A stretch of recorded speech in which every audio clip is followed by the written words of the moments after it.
Okay, magandang gabi po mga kababayan. Um, Alam ko po sa mga panahon ngayon kailangan po natin magtipid. Uh, Kaya ngayong gabi po ay papakita ko sa inyo ang um, mga less than 60 pesos na meal. Okay? Less than nga po less than 50 pesos. Kasi po itong 555 sardines ay courtesy po ng aming good mayor.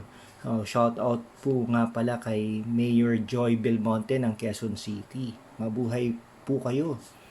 Okay, so ang lulutuin po natin ay ginisang pechay na may kasamang sardinas. So ang sardinas po natin ay libre na. Kasi courtesy po ni Mayor Joy Belmonte. Okay, so kailangan po natin ng bawang, okay, ng sibuyas, tsaka yung pechay. Yung pechay po na to ay galing Baguio, courtesy of Session Road. Yung session delivery. Tapos, konting patis po, no? Hindi ko na po siya lalagyan ng asin. Okay, so more or less, ano lang po yan, ha? Less than 50 pesos. Okay, pero bago po natin umpisahan ang pagluluto natin ay ano lang po isa-shout out ko lang po mga subscribers natin, no? So as of 6:30 PM, meron na po tayong 91 subscribers. Okay? So ito lang po yung mga babanggitin ko, yung makikita ko po sa aking listahan, no? So una po si Miss Sally Santiago. Yan. Tapos si Sirtinho Suarez. Okay? Tapos kay Ogie Mendez Official. Okay, kay Miss Lovelyn, yan. Okay, yung iba po diyan mga ano rin po partner clients ko din po sa Sun Life. Okay, kay Miss Rowena Bicaldo. Okay? Tapos si ano po si Sir Noel I from GK College. Si Sir Dean Regent Tadeo, no? Okay. Si Dr. Kilon from Bahrain. Okay, so pinsan ko po Maria Izet. Okay, brother in Christ, si Church 62906, si Brother Gino. Okay, si Che Kua. Okay, kay Ma'am Leia Azucena from Sambeda College, Alabang. Okay, kay Brother Limuel Flores. Kay Sir Edmund Lau. Okay, kay John Sam TV. Si John. Okay, sino pa ba? Si Dean Ferdinand Mortel, no, from MCU. Okay. Sino pa po ba? Okay. Si Mayats Malov de la Serna. Okay, si Mayats Malov de la Serna. Okay, sino pa po ba? Si Chalboy TV from Winnipeg, Canada.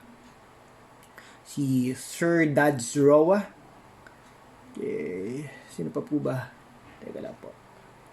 Sir Dads Roa. Si Ma'am Rosel.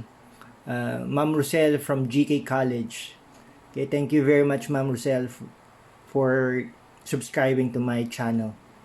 Okay, si I Benguet, kaibigan from Jerusalem. Okay, so and others po, no, kasi yung listahan po dito sa YouTube hindi po lahat nakikita, pero all in all we have 91 subscribers, no, for 3 weeks. So sana tuloy-tuloy po. Okay, so ang next na video po natin ay next segment po natin ay makikita nyo na paano po natin lutuin itong ginisang. Sasabihin ko po sana ay ginisang sardines with pechay. Okay, salamat po. Okay, so linagyan ko na po siya ng mantika, no? Hindi po kasi, yan. Pagkalagay po ng mantika ay ilalagay po natin yung sibuyas. So pagkatapos ko pong ilagay yung sibuyas, ilalagay ko naman po yung bawang. Pagkatapos ko pong ilagay yung bawang at saka yung sibuyas, nilagyan ko po siya ng patis, no? Para ma-mix na po yung lasa. Okay? Ang susunod ko na po dyan ay yung sardinas. Okay? Nilagay ko na po yung sardinas. Haluin ko lang po yan ng konti. Kaya lang po, kung mapapansin nyo, medyo may mga natira-tira pa dyan na, di ba, na sauce dun sa mismong sardinas. So, para hindi naman po sayang, lalagyan po natin siya ng tubig, no? Para pamparami rin po ng sabaw. Okay, kung makikita nyo po, medyo may sabaw na siya, no? Kasi nilagyan ko po siya ng tubig. Ang isusunod ko na po dyan ay yung pechay. Sandali lang po yan. Okay, so kung makikita nyo po, no, nilagay ko na po yung pechay. Okay, sarap po niya, no? Galing po from Baguio. Tingnan nyo po, no? Fresh na fresh, green na green.